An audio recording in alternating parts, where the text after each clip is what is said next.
آج ویو 360 میں امریکہ پاکستان کو اس کے چین کے ساتھ تعلقات کے تناظر میں دیکھتا ہے. پینٹاگن کی رپورٹ پر تجزیہ. کیا آپ اپنے بچے کی عزت کرتے ہیں؟ بچوں پر تشدد کے پس منظر میں ایک ماہر کا والدین سے سوال. کیا آپ اپنے بچے کی عزت کرتے ہیں؟ اور فیض احمد فیض کی 38ویں برسی پر منیزہ ہاشمی کی اپنے والد کے بارے میں یادیں آج کے پروگرام میں. ہم دیکھیں گے، لازم ہے کہ ہم بھی دیکھیں گے. ہر دنیا کے ہر ملک میں یہ شعر اگر آپ پڑھیں تو لگتا ہے یہ انہی کے لیے لکھا گیا.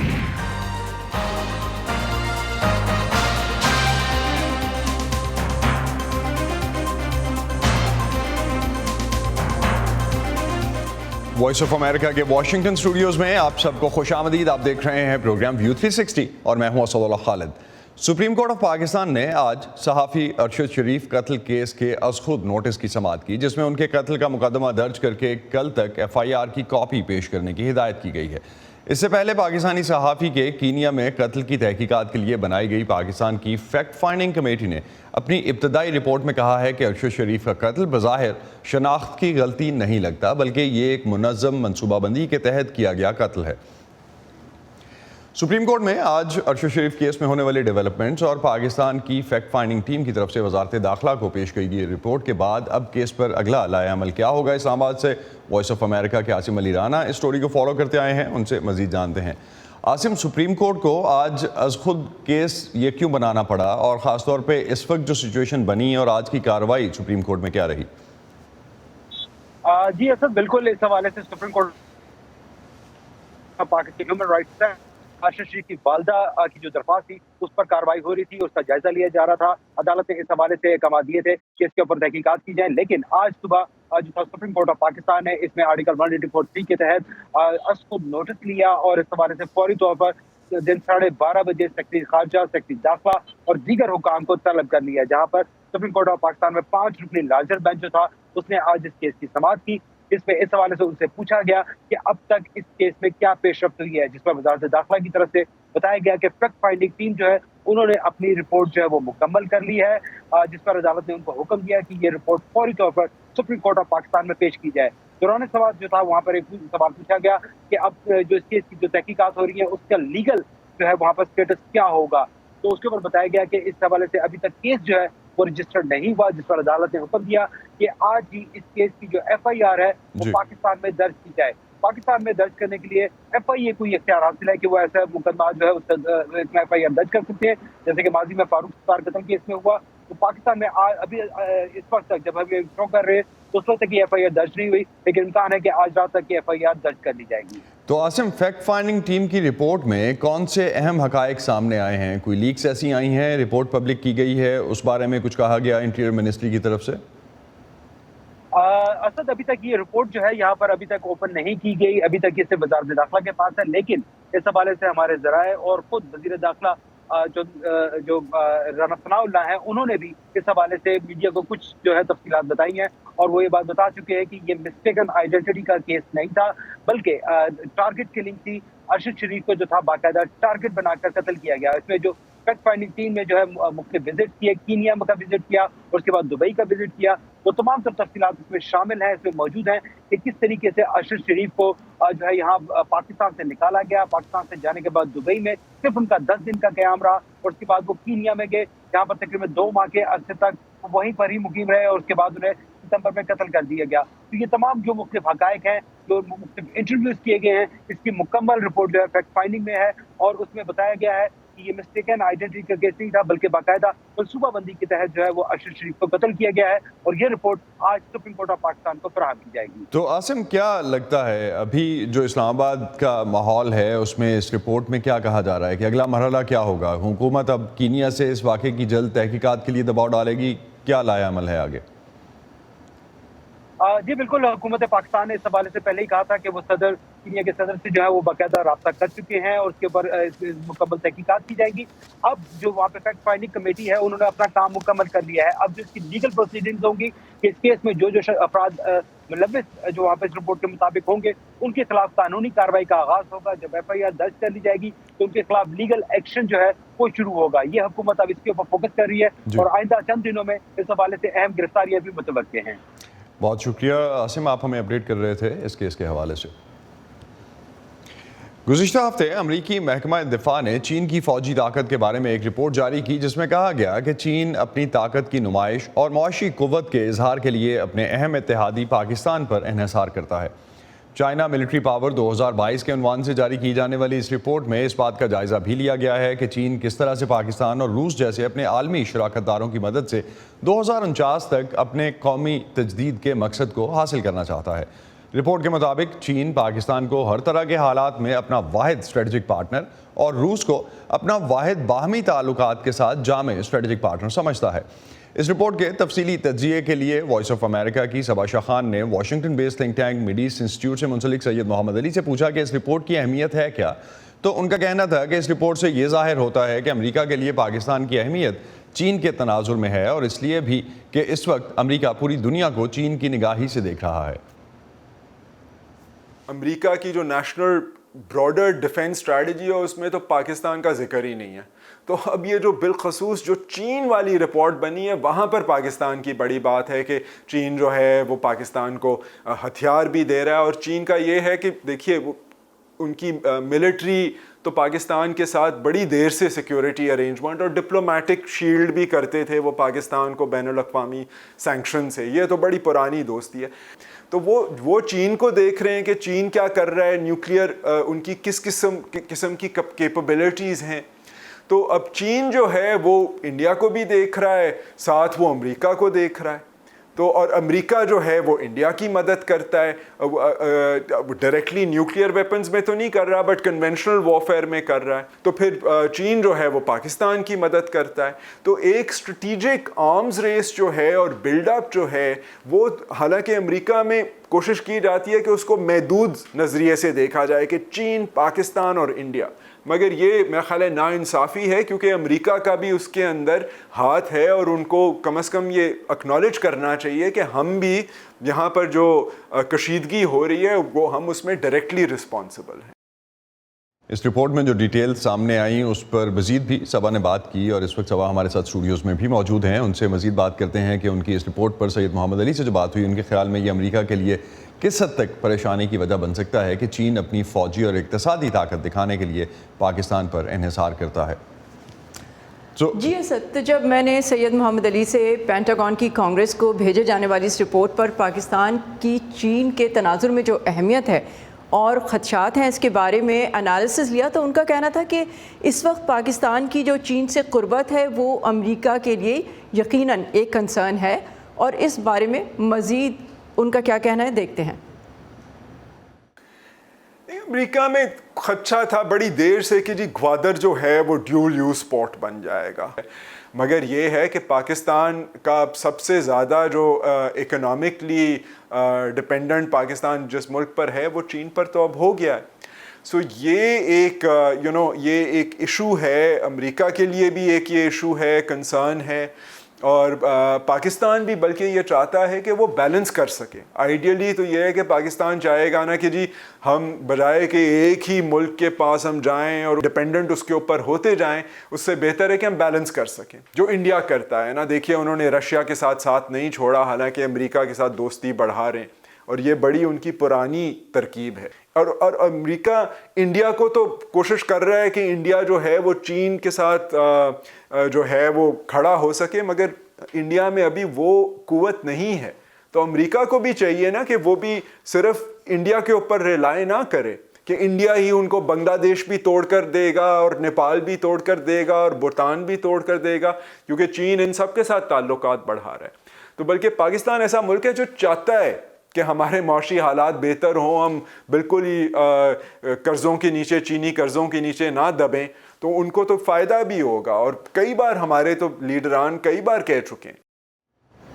تو صبا یہ تو واضح ہے کہ امریکہ کو چین سے پاکستان کے قریبی تعلقات پہ ایشو ہے، تو علی کے مطابق امریکہ کی پاکستان کے لیے اسٹریٹجی کیا ہو سکتی ہے؟ امریکہ کی حکمت عملی کے حوالے سے جب میں نے ان سے سوال کیا تو امریکہ پاکستان کو کہ کیا کوئی کیرٹ دے کر جیسے ڈپلومیسی یا ایڈ وغیرہ دے کر پاکستان کا اعتماد جیتنے کی کوشش کرے گا، یا پھر وہ پاکستان امریکی تعلقات کے مستقبل میں اسٹکس یا امریکی رویے میں سختی آتے دیکھتے ہیں۔ اس پر انہوں نے کہا پاکستان جو ہے وہ ان کی فہرست پر ابھی بہت نیچے گیا ہوا ہے. تو ایک تو یہ ہے کہ پاکستان کو اپنی اہمیت خود جتانی ہوگی رادر دین امریکہ ریئلائز کرے, اور وہ امریکہ تو پھر تبھی کرے گا نا جو اس نے اپنے مقاصد کرنے ہیں. تو ابھی تو ان کو کیونکہ وہ چین کا خطرہ ہے یا خدشہ ہے تو وہ اسی لیے چین رپورٹ میں کیا ہے. اب باقی پاکستان کی بات نہیں ہوئی, مگر یہ ہے کہ پاکستان کو اپنی اہمیت خود جتانی ہے, رائٹ. سو اس کے لیے تو پاکستان کو زیادہ ہوم ورک کرنا پڑے گا امریکہ سے زیادہ, کہ بھئی ہم سٹکس کو اب دیکھیں فیٹف سے تو پاکستان اتر گیا, تو وہ سب سے بڑی تو سٹک وہ تھی. مگر یہ ہے کہ امریکہ کے ساتھ ابھی ایڈ جو ہے وہ بہت کم آتی ہے. تو صبا یہ تو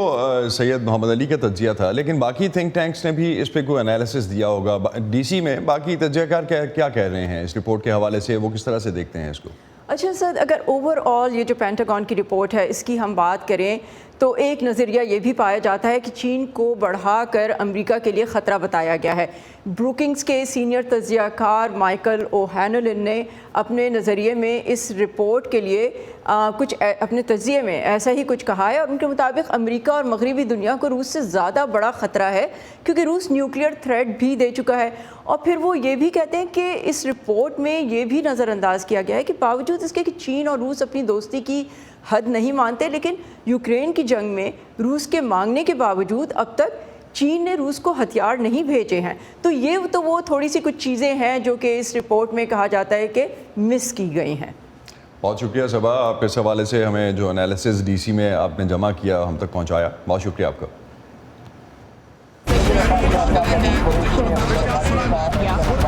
خبروں کے پیچھے نہیں بھاگتے, ہم کہانیاں ڈھونڈتے ہیں, عام لوگوں کی خاص کہانیاں. میں کوئی ان سے الگ مخلوق تو نہ تھی, تو کیوں نہ میں ایک ایسا کام کروں کہ جس میں میں مہارت حاصل کروں, اور وہ نیکی کیا ہو, جو چھوٹی چھوٹی کوششوں سے بدل رہے ہیں بے شمار زندگیاں. مجھے جب بھی ضرورت ہوئی مجھے انہوں نے ماشاءاللہ قرضہ دیا اور میرا کاروبار بہت اچھا چلا. لا رہے ہیں اپنے ارد گرد بڑی تبدیلیاں. اکثر جو یہاں بچے ہیں نا وہ بھیک مانگنے والے بچے ہیں, اور جب یہ بچے اسکول میں آئے تو بہت سارے بچے خوش ہو رہے ہیں. آج وہیں عورتیں بے ہچک اپنے پلانٹوں پر, مطلب اپنے گوٹ کے پلانٹ پر آتی ہیں, پانی بھرتی ہے. ہم جاتے ہیں خبروں سے آگے. میں ہوں نیلوفر مغل, سمن خان, سعدیہ زبران جھا, عمر فاروق, ڈار, گیتی آرانی, مرتضیٰ زہری. ہم ہیں وائس آف امریکہ.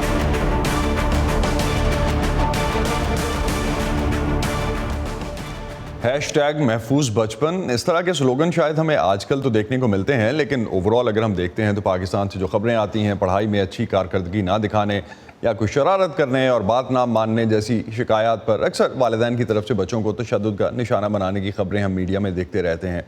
پاکستان میں بچوں کی تربیت کے لیے اکثر گھرانوں اور سکولز میں ڈانٹنا یا مارنا عام سی بات سمجھی جاتی ہے, لیکن سمن خان آج ہمیں ایک ایسی والدہ سے ملوا رہی ہیں جن کی مار کے نتائج کا سامنا ان کا بیٹا 5 سال بعد بھی کر رہا ہے.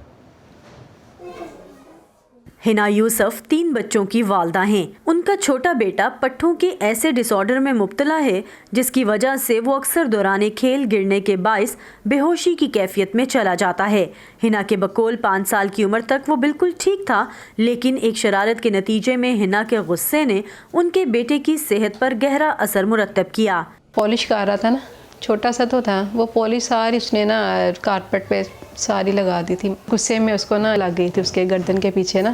شوز پکڑا ہوا تھا میں نے ہاتھ میں, تو وہ شوز میں نے اپنی طرف سے تو ایسا ہی لگایا تھا مگر اس کو زیادہ لگ گیا. ڈاکٹر نے نا ایک وہ ٹیسٹ کروایا تھا اس کو, تو انہوں نے یہی کہا تھا کہ پٹھے وہ کمزور ہیں, یہ مین کوئی ایسی دب گئی ہے اس کی نا, مگر انہوں نے کہا یہ جب ہوگا نا 13-14 سال کا پھر یہ ٹھیک ہو جائے گا. ہنا خود کو اپنے بیٹے کی اس حالت کا ذمہ دار سمجھتی ہیں اور انہیں اس واقعے کے بعد خاندان کے غم و غصے کا سامنا بھی کرنا پڑا تھا. ان کے دادا دادی نے مجھے, انہوں نے ادھر گھر چھوڑ دیا تھا نا اپنی والدہ کی طرف کہ آپ کو ہم نے نہیں لے کے جانا, آپ نے ہمارے پوتے کے ساتھ ایسے کیا ہے. پھر میں نے انہیں کہا میں نے جان کے تو نہیں یعنی کہ اس کو مارا ہے, ٹھیک ہے ہلکا سے میں نے لگایا, اس کے لگ گئی ہے, میں والدہ ہوں, مجھے بھی بہت زیادہ دکھ ہے اس چیز کا کہ میں نے اچھا نہیں کیا. تو پھر میں اپنے گھر گئی تھی اور ابھی تک مجھے یعنی کہ باتیں وہی سننے میں آتی ہیں.